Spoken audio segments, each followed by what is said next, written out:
हिंदुओं की आस्था के साथ खिलवाड़ हुआ है। वहीं रणवीर अलाहाबादिया की कंट्रोवर्सी पर अब धीरेन्द्र शास्त्री ने भी हाथ धोते हुए नजर आए हैं। जी हां, उन्होंने भी कमेंट किया है। दरअसल समय रैना के शो इंडियाज गॉट लेटेंट में बतौर गेस्ट शामिल हुए यूट्यूबर रणवीर अलाहाबादिया इस वक्त दलदल में फंसते चले जा रहे हैं। एक तरफ पुलिस उनके घर पर पहुंच रही है और कहा कि वो तो मिल ही नहीं रहे हैं, भाग गए हैं।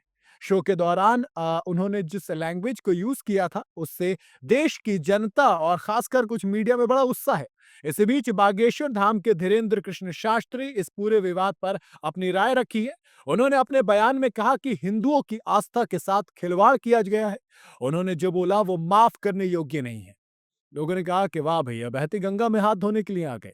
वहीं मध्य प्रदेश के छतरपुर जिले के बागेश्वर धाम में धीरेन्द्र शास्त्री ने मीडिया से बातचीत की।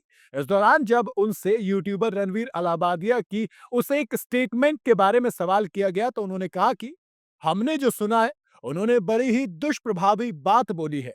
निर्लज्जता क्या बात है, वो माफ करने योग्य नहीं है। उन्हें सबक सीखना चाहिए क्योंकि हिंदुओं की आस्था के साथ खिलवाड़ किया है। सवाल आया कि ऐसा हिंदुओं की आस्था के साथ या फिर क्योंकि उन्होंने जो बोला किसी धर्म रिलेटेड तो बोला नहीं है।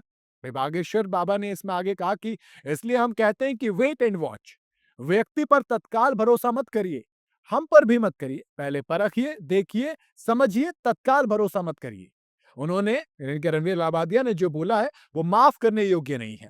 भाई मेरे ख्याल से तो ये सिखाया जाता है कि माफ कर देना चाहिए। वैसे यूट्यूबर रणवीर अलाहाबादिया ने समय के शो में जाकर पहुंचकर कुछ ऐसा सवाल किया था, वाकई में वो गलत था। लेकिन जिस तरीके से आप किसी एक चीज को धर्म से रिलेटेड बना देते हो तब थोड़ा सा सवाल खड़ा होता है। ऐसा नहीं है कि एक बड़ा सेक्शन इस चीज के अगेंस्ट है, जो बोला वो वाकई में गलत है, कोई भी इस चीज को सही नहीं नहीं ठहरा रहा। बट हाँ, समय के सपोर्ट में जरूर हैं लोग। समय के सपोर्ट में इसलिए क्योंकि अब इस चीज को एक्चुअल में बहुत लंबा ड्रैग कर दिया गया है। दो दो सीएम इस पे एफआईआर हो जाती, दो दो सीएम की स्टेटमेंट आ जाती है।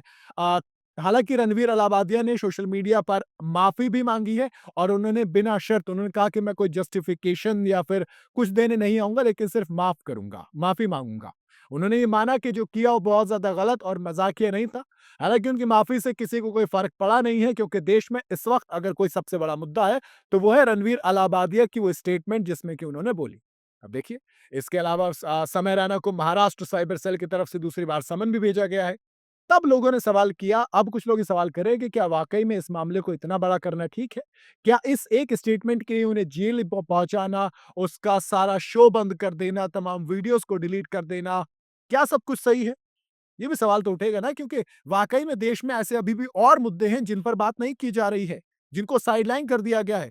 मेन स्ट्रीम मीडिया उस पर डिबेट नहीं कर रहा है, क्योंकि मेन स्ट्रीम मीडिया को जो पड़ी है वो उस चीज की पड़ी है कि आपको कैसे लेके जाना है चीजों को आगे।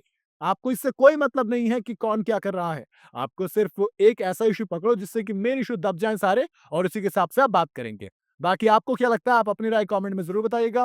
वीडियो अगर आपको पसंद आई हो तो इसे लाइक और शेयर जरूर करें और जाते जाते चैनल को फॉलो और सब्सक्राइब जरूर करते जाइएगा।